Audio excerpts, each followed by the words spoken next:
Assalamualaikum warahmatullahi wabarakatuh. Nama saya Reni Rahmadika dari kelompok 4. Saya akan mempresentasikan tentang perkembangan sosiologi hukum. Perkembangan sosiologi hukum berkembang yang pertama karena sistem sosial atau masyarakat. Yang kedua, hukum adalah suatu proses. Penggunaan istilah sosiologi hukum pertama kali diperkenalkan oleh Anzilotti dari Italia pada tahun 1882. Perkembangannya muncul dari hasil pemikiran ahli hukum dan sosial. Ini berdasarkan aliran sosiologi hukum atau mazhab. Aliran-aliran hukum sosiologi hukum ini dibedakan menjadi 5. Yang pertama, aliran hukum alam. Ini diadun oleh Aristoteles, Aquinas, dan Grotius. Bagiannya merupakan hukum dan moral. Dan yang kedua, kepastian hukum dan keadilan sebagai tujuan dari sistem atau bahkan sebagai syarat utama dari hukum. Yang kedua, mazhab formalisme. Ini dianut oleh Austin dan Kelsen. Yang pertama, logika hukum. Yang kedua, fungsi keajegan daripada hukum itu sendiri. Dan yang ketiga, peranan formal dari petugas hukum atau kedaulatan. Yang ketiga, mazhab kebudayaan dan sejarah. Ini berdasarkan von Savigny dan Maine. Terdiri atas kerangka budaya dari hukum, termasuk hubungan antara hukum dan sistem nilai-nilai. Dan yang kedua, hukum dan perubahan sosial. Yang keempat, aliran utilitarianisme dan sociological jurisprudence. Ini dianut oleh Bentham, Jering, Ehrlich, dan Pound. Yang pertama, konsekuensi sosial dari hukum. Dan yang kedua, penggunaan yang tidak wajar dari pembentukan undang-undang. Dan yang ketiga, klarifikasi tujuan-tujuan makhluk hidup dan tujuan sosial. Yang kelima, aliran sociological jurisprudence. Ini dianut oleh Ehrlich, Pound, dan legal realism. Ini dianut oleh Holmes, Llewellyn, dan Frank, yang terdiri atas hukum sebagai mekanisme pengendalian sosial.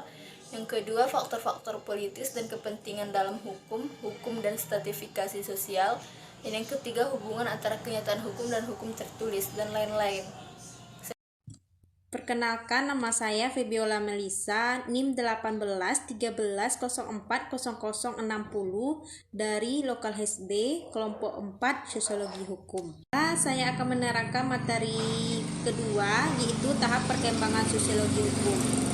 Tahap perkembangan sosiologi hukum itu dibagi atas 3 macam, yaitu yang pertama, tahap primitif. Tahap primitif ini hanya diketahui oleh orang-orang tertentu saja. Maka di dalam keadaan ini dibutuhkan peran sosiologi untuk memasukkan atau menghargai sosiologi ke dalam hukum.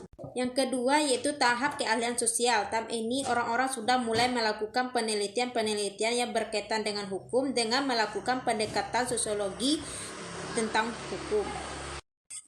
Tahap ekonomi dan kematangan intelektual. Tahap ini sosiologi mulai mengarahkan pekerjaannya pada sasaran yang lebih besar serta menegaskan bahwa dorongan moral menjadi modal awal untuk membuka bidang sosiologi hukum. Kenalkan, nama saya Putri Aulia Rahmi, NIM 1813040072 dari kelompok 4. Di sini saya akan membahas materi tentang tahap-tahap perkembangan sosiologi hukum. Menurut D.H.M. Miswen, sosiologi hukum pada saat ini tengah berkembang pesat dan ilmunya tertera untuk menjelaskan hukum positif yang berlaku bagi masyarakat. Artinya, isi dan bentuknya bisa berubah-ubah menurut waktu dan tempatnya dengan bantuan faktor-faktor kemasyarakatan. Hukum bukanlah gejala yang netral yang semata-mata merupakan hasil rekaan rekayasa manusia yang bebas, tetapi berada dalam jalinan yang sangat erat dengan masalah dan perkembangan masyarakat. Menurut Philip Senzenig, ia mengatakan ada 3 tahap-tahap perkembangan sosiologi hukum. Yang pertama, tahap primitif misioner. Tahap ini banyak dilakukan diskusi teoritis dan analisis terhadap kajian sehari-hari. Pada taraf tersebut, hukum dan studi, tahap hasil ini dilihat sebagai wilayah yang tertutup dan hanya dapat dimasuki oleh orang-orang yang berpendidikan khusus atau yang terdidik khusus. Menghadapi keadaan yang demikian, sosiologi hukum mengkomunikasikan atau memperspektifkannya ke dalam kajian hukum, yaitu mengajak untuk menghargai dan memasukkan kebenaran-kebenaran sosiologi hukum ke dalam wilayah yang tertutup tersebut. Yang kedua, tahap keahlian dan keterampilan sosial, yang dimana tahap ini orang sudah mulai masuk ke dalam lapangan untuk melakukan penelitian sosiologi hukum. Masa untuk memperkenalkan wawasan ke dalam hukum yang sudah lewat dengan keyakinan intelektual, dimulai suatu penjelajahan mendalam yang menggunakan teknik-teknik sosiologi. Yang ketiga, tahap otonomi dan kematangan intelektual, yang dimana pada tahap ini sudah menghimpun cukup banyak kekayaan dan penelitian tersebut, maka sosiologi hukum memasuki tahap yang lebih tinggi daripada hanya membicarakan soal-soal yang bersifat tinggi, daripada hanya membicarakan soal-soal yang bersifat rinci atau detail. Sosiologi hukum lebih mengarahkan pekerjaannya kepada sasaran yang lebih besar, kepada penemuan asas-asas yang ditarik di penelitian sosiologi hukum tersebut.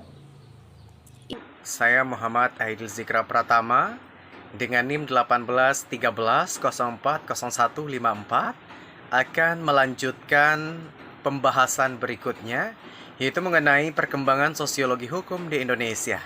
Dari sudut sejarahnya, istilah sosiologi hukum untuk pertama kalinya dipergunakan oleh seorang filsuf Italia yang bernama Auzilotti pada tahun 1882. Dari sudut perkembangannya, maka sosiologi hukum pada hakikatnya lahir dari hasil pemikiran-pemikiran para ahli filsuf, baik bidang hukum, ilmu hukum, maupun sosiologi. Kemudian masuknya sejarah penjajah yang kemudian meninggalkan hukumnya dan digunakan oleh Indonesia menjadi awal perkembangan sosiologi hukum di Indonesia.